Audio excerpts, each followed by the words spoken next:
We have a Coppola questions before we move on. Coppola questions. My biggest question of this whole movie and of a lot of movies that we've done is, why do we keep doing this to ourselves? Love. I don't know. Each other. Why do we do this? Oh.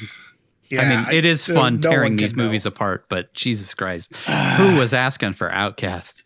Yeah. But we have to do them all. That is the main point How can of you our show. appreciate the true art if you don't view all of it? Exactly. Yeah. Yeah, you got to see the good and the bad. I feel like at a certain point, we're going to have this, we have this list where we're ranking all of these movies, and I wonder if it's going to be 50% shit and 50% good, like that College Humor bit way back when. Like, is he a good actor or is he a bad actor? He's a little We'll bit have of an both. exhaustive data set. Exactly. Yeah. I asked this on Firebirds, but why is it so vague on the location? They're just trying not to offend somebody. That's what I imagine, yeah.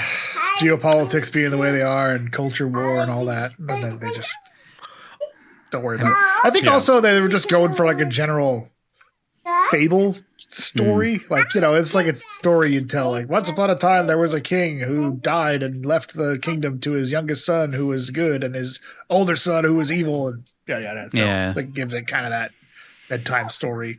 I guess so. Yeah, it kind of makes it timeless. And also you can make up all of the details of what happened at that time period. I mean, if we you think actually about it like know that, what happened in the 12th century in China. But if you think about it, it almost makes it work a little bit better because then it's like, well, why are they all of a sudden in a fucking desert? And then, well, whatever. It's a fairy tale. Like whatever. The guy said that I think the writer or one of the producers said the story had been kicking around for like 20 years. And it was originally based on a Viking story. Vikings in like Saxon England. So you can kind of see, you can take that story and just sort of put it wherever to varying degrees of success. And it pretty much just, it's vague enough that it would work anywhere. Yeah, true. Why does Jacob send the others away only to take on the Blackguards by himself and then follow behind them like 5 seconds later? Like, why didn't he just go with them?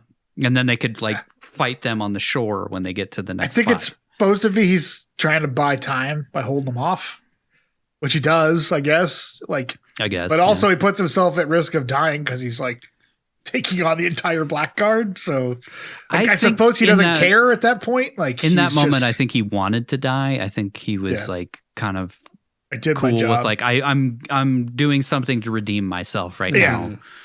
I got him out of here. Like I'm buying him time, leaving it up to God, whatever. Yeah. Or but whatever. Then because the he Chinese survives, he in. might be just like, fuck, I gotta go back to him now. Job's not done yet. Got this gaping chest to see here. What the fuck? God damn it. I thought I was gonna die, damn it.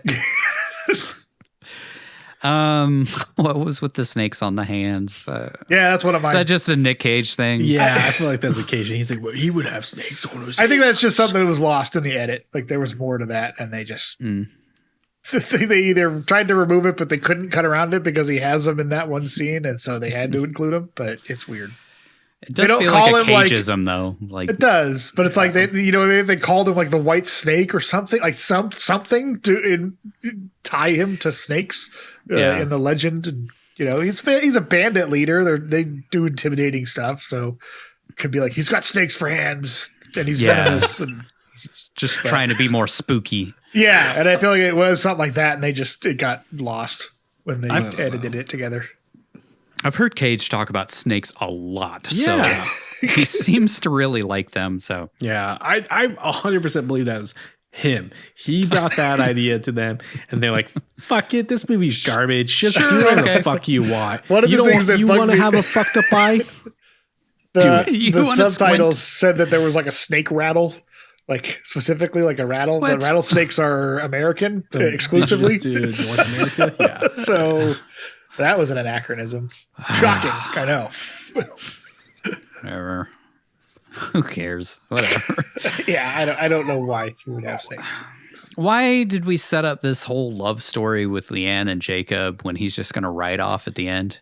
Better yet, why set up anything in this movie? Like, Why even tell this movie? It's just poor writing. It's the writer,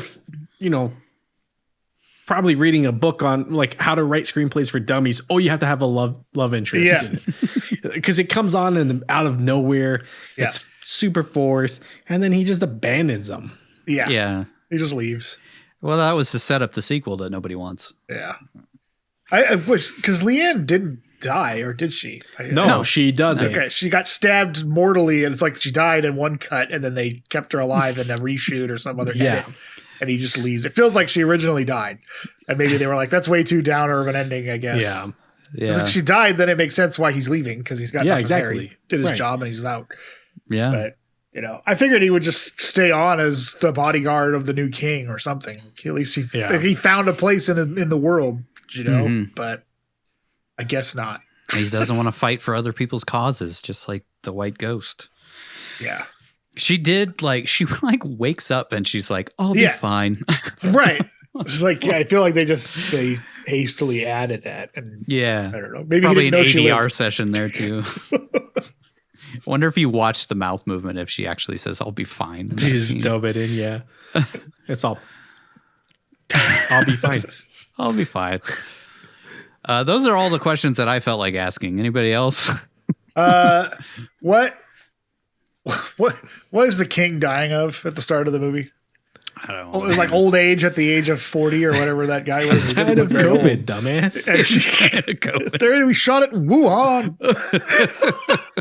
It's just like he's not. Like I think he like coughs at one point, but that's it. Yeah. Like he doesn't appear weak or frail or super old or anything. It's like, maybe they could have set it up that he's been poisoned or something. Like he's dying from some mystery thing, and Shing's been poisoning him to try and take the throne or something. It just seemed very like, okay, at least cast a guy who looks old if you're gonna go with this plot, instead of some guy who looks like he's 50. Might have just been fine like a couple days later, but And also just like him killing the king. It was just like, so your plan was you were waiting out him to die, and then you were going to take the throne, but then you just stab him because you're like, I'm he's impatient. so mad that he's given the kingdom to his brother, I guess. Yeah. Again, I think that's just poor screenwriting. Like, to show he's a bad guy, he kills his dad, even though his dad's dying. And he's going to be dead, presumably, by the time his brother reaches the general. Yeah, they didn't even have to have him be sick. They could have just been like, the king is changing, the inheritance so that his son is going to inherit. And that's what Shing hears about. And Shing shows up to argue with him about it and ends up killing him. And like that kicks off this whole thing. Instead, it's like, no, the king knew he was dying of some disease, and Shing knew he was dying, so he kills him. Yeah. Bad screenwriting. They do set up like little moments. We glossed over it because this movie sucks, but there were little moments where you could tell he felt bad about killing his dad. Yeah. And I thought they were going to like humanize him, but then they just kind of made him like generic throughout. And they could have done more. Like he talks about, he's got a legitimate grievance of like his dad put him in charge of doing all this horrible shit and basically running the army and conquering all these people, and he gets no payoff for it. So it's basically like his dad is what he made him, and then now he's making him pay for it. Yeah. But and he is a great warrior from what we hear. So they gloss over it. It's kind of like his dad's like Odin in the MCU. He's terrible at that.